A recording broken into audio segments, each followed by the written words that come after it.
Welcome guys, good morning. आज एक नए टॉपिक के साथ हम स्टार्ट कर रहे हैं। Good morning. चलो एक नए टॉपिक के साथ हम लोग स्टार्ट करते हैं आगे का बायोलॉजी क्लासेस। मैंने आपको माइक्रोस्पोरोजेनेसिस पढ़ा दिया था। मेल के अंदर, प्लांट बॉडी के मेल के अंदर गैमिट कैसे बनता है इसके बारे में मैं आपको बता दिया था, जिसको कहते हैं माइक्रोस्पोरोजेनेसिस। मेल गैमिट बन चुका था, ठीक है। माइक्रोस्पोर मदर सेल एमएमसी के अंदर डिवीजन होता है और डिवीजन होने से टेट्राड कंडीशन आते हैं और टेट्राड में माइटोसिस होता है, सेपरेशन। वो सेपरेट होकर 4 हैप्लॉइड सेल्स बनाते हैं, जिन चारों हैप्लॉइड सेल्स को हम क्या बोलते हैं? माइक्रोस्पोर्स बोलते हैं, मतलब पॉलन ग्रेन बोलते हैं, ठीक है। अब हम पढ़ेंगे कि जो पॉलन ग्रेन होता है वो पॉलन ग्रेन का स्ट्रक्चर कैसा होता है। तो today we will discuss about the structure of pollen grain and further one topic also will discuss megasporogenesis. जैसा कि आपने लास्ट क्लास में क्या पढ़ा था, माइक्रोस्पोरोजेनेसिस, मेल बॉडी के अंदर मेल गैमिट का बनना सीखा था, उस तरह से आज हम लोग पढ़ेंगे फीमेल बॉडी के अंदर कैसे फीमेल गैमिट बनता है। लेकिन उससे पहले एक छोटा सा टॉपिक जो छूटा हुआ है कि पॉलन ग्रेन तो बन गया है, लेकिन पॉलन ग्रेन होता कैसा है इसके बारे में पढ़ना। मतलब कि today topic is structure of pollen grain. Structure of pollen grain. Pollen grain haploid cells होता है। कैसा सेल होता है? हैप्लॉइड सेल होता है। हैप्लॉइड सेल का मतलब एन, ठीक है। गैमिट है और मैंने बताया था कि दुनिया में गैमिट एक ऐसा चीज होता है, एक ऐसा सेल होता है जो हैप्लॉइड होता है, ठीक है। तो अब हम बात करते हैं इस पॉलन ग्रेन के स्ट्रक्चर का, ठीक है। पॉलन ग्रेन का स्ट्रक्चर कैसा है देखो, ध्यान से समझना। सर्कुलर पार्ट इस तरह से, ये साइटोप्लाज्म, इसके अंदर एक बड़ा सा न्यूक्लियस, एक छोटा न्यूक्लियस, ठीक है। और इसके ऊपर आपको कुछ इस तरह का इंटरप्टेड, कुछ इंटरप्टेड इरेगुलर आपको स्ट्रक्चर मिलेगा। ध्यान से देखो बच्चों, ये हुआ आपका पॉलन ग्रेन, ठीक है। ये आपका बाहर का लेयर होता है इरेगुलर शेप का। इस शेप का जो दिख रहा है ये आउटर लेयर है, ठीक है। और जो इस शेप का दिख रहा है ये इनर लेयर है, ठीक है। इस आउटर लेयर को हम एक्साइन बोलते हैं और इनर लेयर को इंटाइन बोलते हैं। एक बार मैं लेबलिंग कर रहा हूं, उस लेबलिंग को देखना ध्यान से। ये है आपका एक्साइन, ये है आपका इंटाइन। मैंने यहां बता दिया है कि किस शेप को एक्साइन कहते हैं और किस शेप को इंटाइन कहते हैं। ये पूरा का पूरा साइटोप्लाज्म होता है, इसको कहते हैं जर्मपोर। ये होता है वेजिटेटिव न्यूक्लियस और ये एक छोटा सा न्यूक्लियस जो है इसका नाम है जनरेटिव न्यूक्लियस या जनरेटिव सेल। ये एक सेल बनेगा तो वेजिटेटिव, ये एक बनेगा तो जनरेटिव, ठीक है। अब ध्यान से समझो होता क्या है। एक्साइन के बारे में मैं बात कर रहा हूं, सबसे आउटर लेयर एक्साइन जिसको कहते हो, ठीक है। अब ये एक्साइन जो है सबसे आउटर लेयर जो आपको दिख रहा है, एक रफ सरफेस दिख रहा है, ये एक्साइन जो होता है वो exine made up of sporopollenin. और स्पोरोपोलेनिन हार्डेस्ट मटेरियल होता है, ब्रेक नहीं होता है। इसका मतलब यह है कि अगर स्पोरोपोलेनिन का बना हुआ एक्साइन है, इसका मतलब है कि एक्साइन का फंक्शन क्या है बेटा? एग्जाइन का फंक्शन है प्रोटेक्शन करना। क्या फंक्शन है? प्रोटेक्शन करना। अगर कोई हार्ड मटेरियल है और वो कवर कर रहा है तो वो अंदर के स्ट्रक्चर को क्या करेगा? प्रोटेक्ट करेगा। मतलब आप कह सकते हो कि एग्जाइन जो है वो एग्जाइन का फंक्शन प्रोटेक्टिव फंक्शन होता है या प्रोटेक्शन होता है। ये स्पोरोपोलिनिन का बना होता है, इसलिए ये प्रोटेक्शन करता है, हार्ड होता है।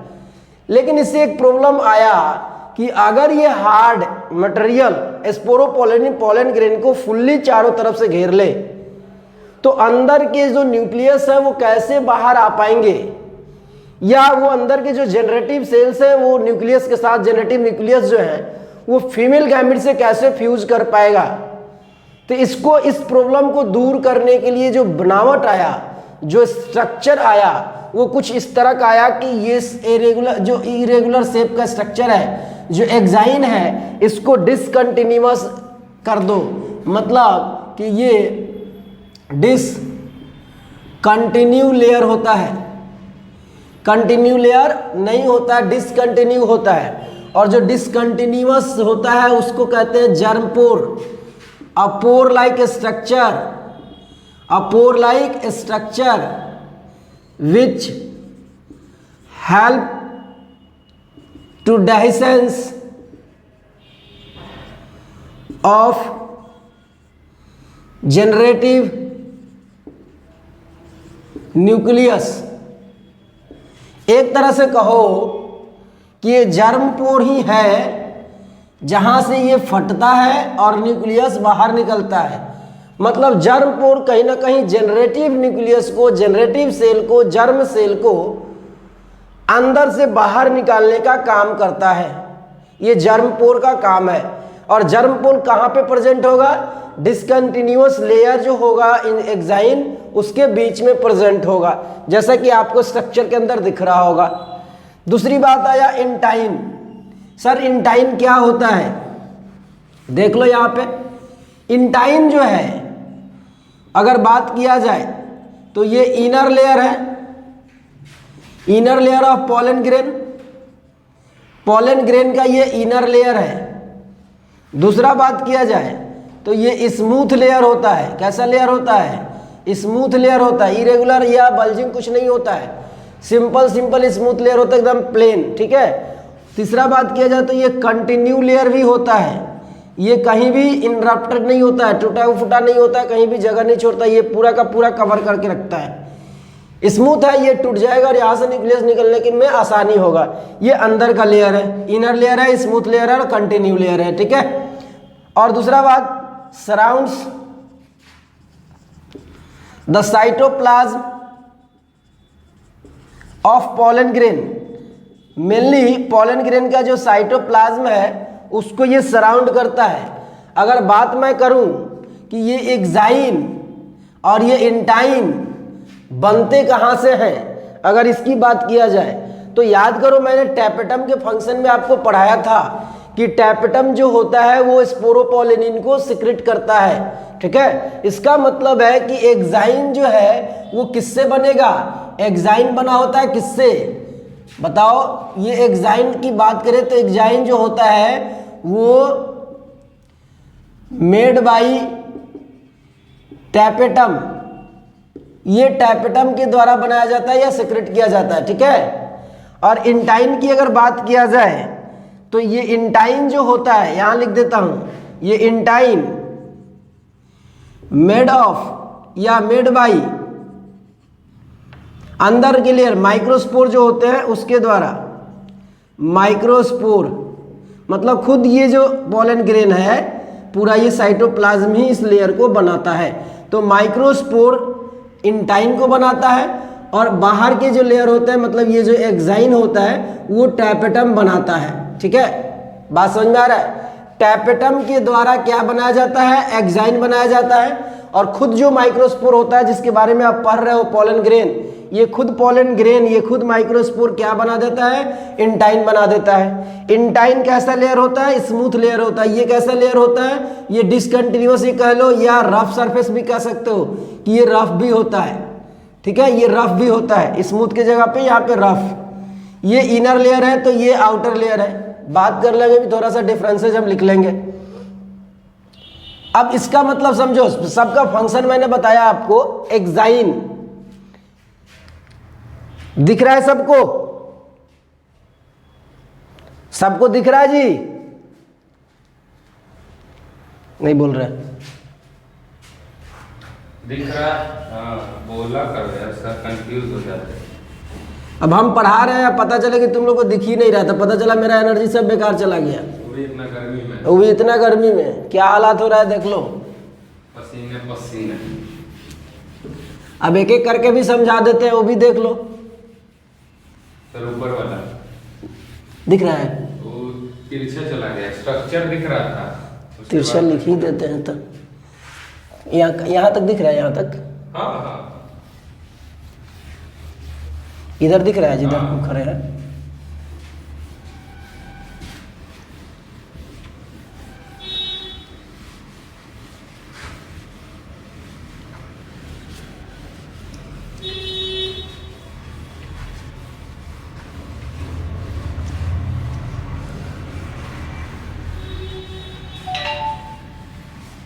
चलो आ जाओ। देखो क्या क्या तुमको पढ़ने को मिला, एक बार फिर से रिवाइज करा रहा हूं, सुन लो। एक एक चीज क्लियर हो जाना चाहिए। ना रहने दीजिए, रहने दीजिए, फिर आवाज नहीं जाएगा तो दिक्कत हो जाएगा। आवाज नहीं जाएगा तो दिक्कत हो जाएगा। एक तो कर देंगे, बहुत लोग चले नहीं, वो टेबल हाँ कर दीजिए ना, कुछ हवा तो आएगा ना। यहीं से लगा दे क्या? हाँ वहीं से लगा दीजिए।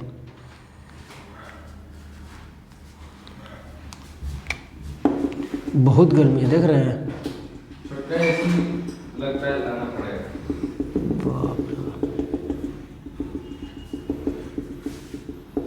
देखो स्ट्रक्चर ऑफ पॉलन ग्रेन।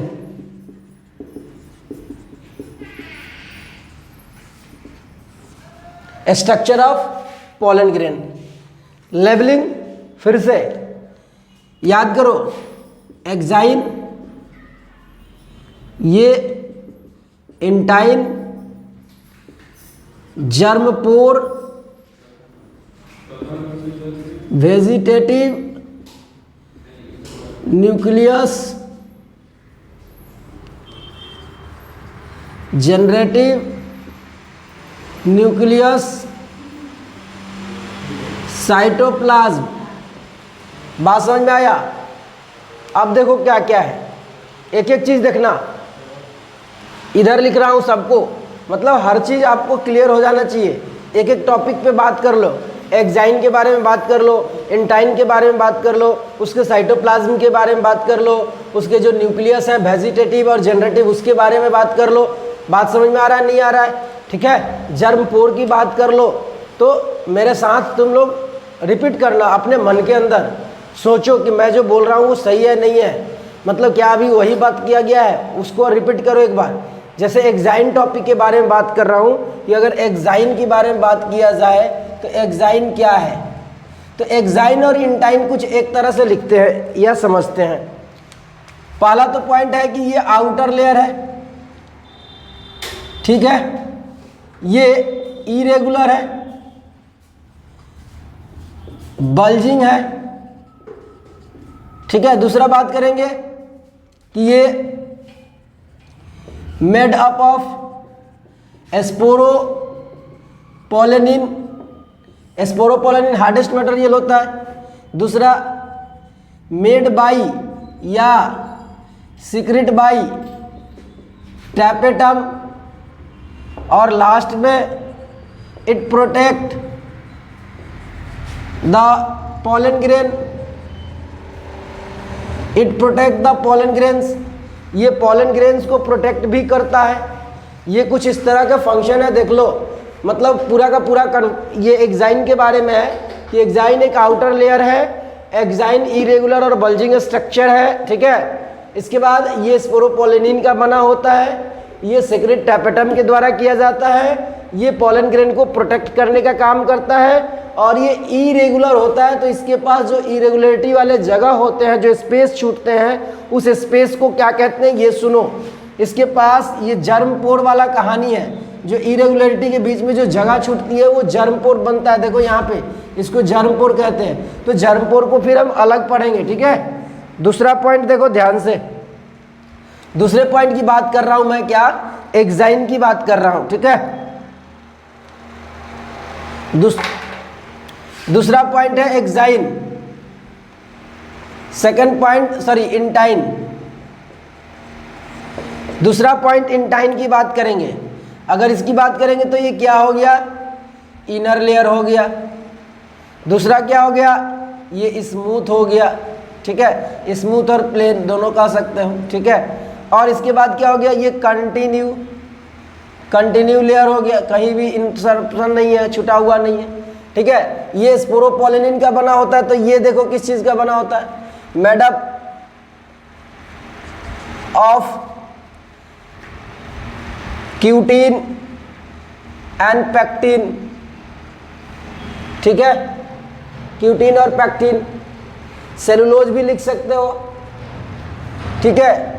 और ये सिक्रेटेड बाय माइक्रोस्पोर, ये खुद माइक्रोस्पोर से सिक्रेट होता है, मतलब इसको बनाने वाला खुद माइक्रोस्पोर होता है।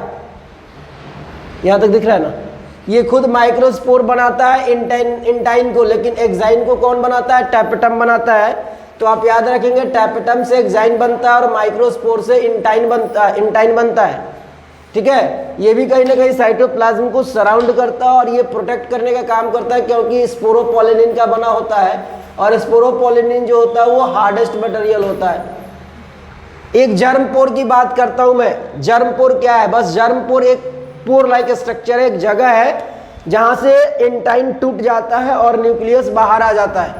जर्म पोर एक स्ट्रक्चर है, मतलब एक स्पेस है, जो किसके द्वारा बनाया जाता है, एक्साइन के द्वारा बनाया जाता है। एक्साइन अगर जगह नहीं छोड़े तो फिर वो नहीं बन पाएगा, ठीक है। तो एक्साइन की जगह छोड़ने से वो जो स्पेस बनता है, उस स्पेस को जर्म पोर कहते हैं। और वहां से क्या होता है, रिलीज होता है क्या, male nucleus, pollen grain, pollen sac से बाहर निकलता है, ठीक है। Exine, intine, germ pore. अब वेजिटेटिव और जनरेटिव, एक एक लाइन, इसके बारे में ज़्यादा कुछ नहीं है। वेजिटेटिव आप समझ रहे हो कि वेजिटेटिव क्या होता है। वेजिटेटिव का मतलब होता है कि प्रोवाइड न्यूट्रिशन ये टू द अनदर सेल या अनदर न्यूक्लियस। जो भी न्यूक्लियस है उन सब न्यूक्लियस को क्या प्रोवाइड करता है, न्यूट्रिशन प्रोवाइड करता है। मतलब ये जो न्यूक्लियस है, इन सब के अंदर न्यूक्लियस, मतलब ज़्यादातर ये जो न्यूक्लियस है जनरेटिव न्यूक्लियस, ये जनरेटिव न्यूक्लियस को ये क्या प्रोवाइड करता है, न्यूट्रिशन प्रोवाइड करता है। और जनरेटिव न्यूक्लियस जो होते हैं, जो जनरेटिव न्यूक्लियस होते हैं, ये जनरेटिव न्यूक्लियस क्या काम करते हैं, ये जनरेटिव न्यूक्लियस जनरेशन मतलब जनरेट होने का काम करते हैं। मतलब मेल न्यूक्लियस बनाते हैं, form male nucleus to develop new offsprings, नए ऑफस्प्रिंग्स को बनाने के लिए, डेवलप करने के लिए ये काम करते हैं, ऑफस्प्रिंग बनाने का काम करते हैं। मेल न्यूक्लियस बनता है, यही जाकर फ्यूज होता है किससे, फीमेल न्यूक्लियस से। मतलब जनरेटिव न्यूक्लियस ही डेवलप होता है किसमें, मेल न्यूक्लियस में। और ये मेल न्यूक्लियस फ्यूज होता है, किससे फ्यूज होता है, फीमेल न्यूक्लियस से फ्यूज होता है। और फ्यूज होकर क्या बना देता है, ऑफस्प्रिंग बना देता है। तो अभी हम बात करते हैं कि आखिर आपने तो पॉलन ग्रेन को देखा, अब एक चीज और देख लेते हैं। जो साइटोप्लाज्म है, ये साइटोप्लाज्म स्टार्च रिच मटेरियल होता है। दिक्कत है, साइटोप्लाज्म होता है जो वो स्टार्च रिच होता है। देख लो ध्यान से, क्या चीज, साइटोप्लाज्म, चलने दीजिए इसको।